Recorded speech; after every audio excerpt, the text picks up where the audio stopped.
बच्चा जब पैदा होता है उसका ना भगवान होता है, ना उसका आत्मा होती है, ना वो कोई मृत्यु जानता है, बस वो लाइफ है।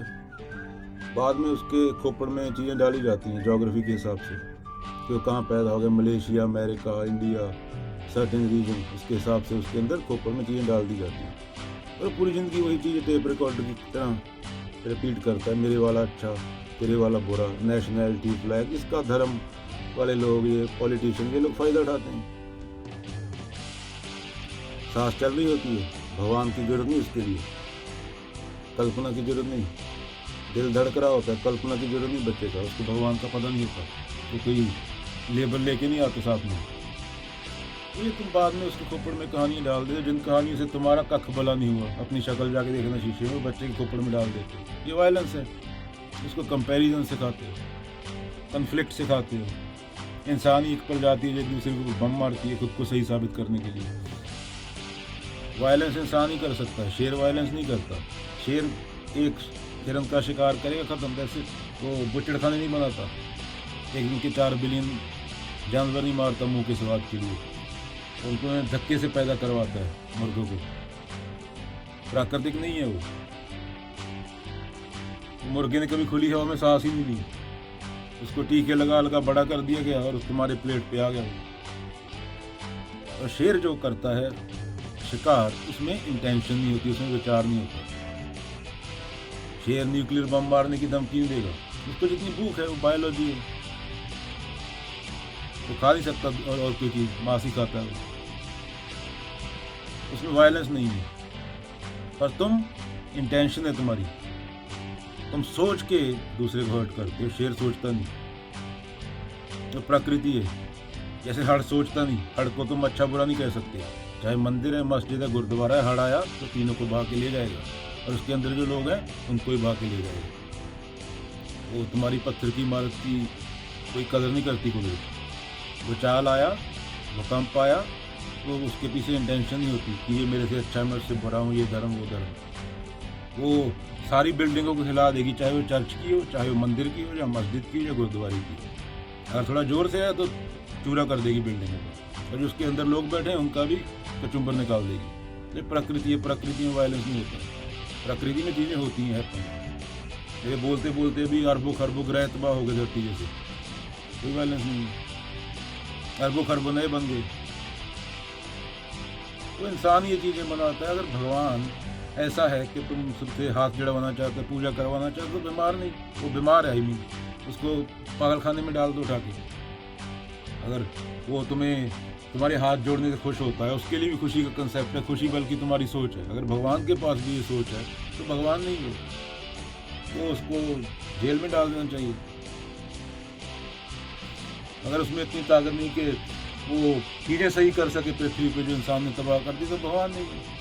अगर तुम अच्छा काम इसलिए कर रहे हो, अच्छा बुरा होता नहीं पहले तो अभी सोच में समझाने की बात हो रही है तो बोलना पड़ रहा है। अगर तुम इसलिए अच्छा काम कर रहे हो कि तुम्हें रिवार्ड मिलेगा कोई अगली जगह पे जाके, तो यू सिक इन माइंड। 1900 में तो कहाँ था, 2100 में कहाँ होगा, तो नहीं था। लाइफ तो अभी है, इस पल में।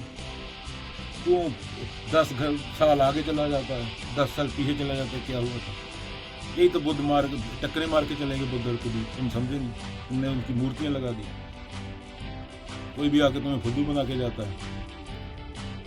अगर बुद्ध आज भी सामने आ जाए, कबीर आज भी सामने आ जाए, तुम्हें बोलो तुम क्या कर रहे हो, हमारी मूर्ति पे लगाई, तुम उसके कपड़े देख के उनको जज करोगे, उनको पत्थर मारोगे। बाबा नानक, कबीर, बुद्ध को उनको पत्थर मार के भगा दोगे, क्योंकि तुमने मूर्ति को समझा है। असली लाइफ तो सवाल करती है ना। बाबा नानक, कबीर, बुद्ध, ये असली लाइफ थी, तो सवाल पूछेगी क्या कर रहे हो मूर्ख। सदगुरु जैसे लोग लगे हुए हैं 500 रुपए में एनलाइटनमेंट देने। एनलाइटनमेंट माने क्या? You can't even share a simple experience with anyone. Can you tell a person who never had sex before how it feels like? क्या तुम उस इंसान को बता सकते हो जिसने कभी सेक्स नहीं किया कि सेक्स करके कैसा फील होता है? उसको सेक्स करना पड़ेगा। क्या तुम चीनी का स्वाद किसी को बता सकते हो? उसके लिए चीनी खानी पड़ेगी ना, शुगर खानी पड़ेगी उसको। तो एनलाइटनमेंट जैसी कोई चीज़ होती है तो वो शेयर कैसे कर रहा है? अगर ऐसी कोई चीज़ होती है उसके बाद आदमी चुप हो जाएगा, वहाँ लैंग्वेज थॉट का ब्रेक डाउन हो जाता है। जब तक थॉट है तब तक ऐसी कोई चीज़ है नहीं मुक्ति, विचार है जब तक तेरा। जेती मन की कल्पना काल खावे सोए, डेथ एंड टाइम, जो मन से ना उतरे माया कही सोए। जो भी विचार है वो माया है। माया छाए एक सी बिरला जाने को, भक्तन के पीछे बड़े सम्मुख भागे सोई कबीरा। तो ये चीजें हैं। जैसे तुम्हारे पास 60-70 साल हैं, उसमें 20 साल तुम्हारे सोते हुए निकल जाएंगे, 20 साल तुम्हारे बचपन में निकल जाएंगे, 20 साल काम में निकल जाएंगे। तुम्हारे पास रियल में 5-6 साल ही हैं वो असल है। उसमें तुम क्या करते हो वो तुम्हारे ऊपर है। बहुत नहीं पूछेगी तू कौन से धर्म का है, इसके लिए ऑन द स्पॉट प्रधानमंत्री है कुत्ता है, दैट डोंट केयर। जो घटना है वो होती है, उसमें अच्छा बुरा नहीं होता। चाहे तेरा पीर हो, चाहे तेरा पैगंबर हो, चाहे तेरा भगवान हो, अगर शरीर के साथ है, जिसको भी तू बोल रहा है मरेगा, उसको मरना पड़ेगा, शरीर नष्ट होगा, ये प्रकृति है। धरती तेरी इजाजत नहीं लेती घूमने से पहले। न्यूटन से ग्रेविटी पूछती नहीं कि तू मुझे डिस्कवर करेगा। अगर सेब गिरना न्यूटन से पहले भी गिर रहे थे सेब, अगर सेब न्यूटन से पूछ के गिरता तो न्यूटन होता ही नहीं, हवा में गायब हो जाते, इंसानियत ही नहीं होती। तो ग्रेविटी तो बिलियन साल से, तूने डिस्कवर 400 साल पहले किया, एक घटना हो रही थी। ये don't give a shit about you. इतनी सी छोटी सी विचार के लिए, थॉट के लिए चीज़ें होती हैं, घटनाएं होती हैं। उनको नाम, लैंग्वेज, इन चीज़ों की जरूरत नहीं मीनिंग की। तो चांद को अभी बिल्ला बोल दे, चांद टट्टी थोड़ी करने लगेगा। नाम तो देना है, दे दे जिसको देना है जो नाम। मोहम्मद बोल दे, सिंह बोल दे, रॉबर्ट बोल दे, या शर्मा जी बोल दे, हु केयर्स। कीड़ी को तो आदमी बोल दे, वो इंसान बन के मेरी तरह बोलने थोड़ी लगेगी। ये नाम तेरे खोपड़ की जात है, nothing to do with the reality.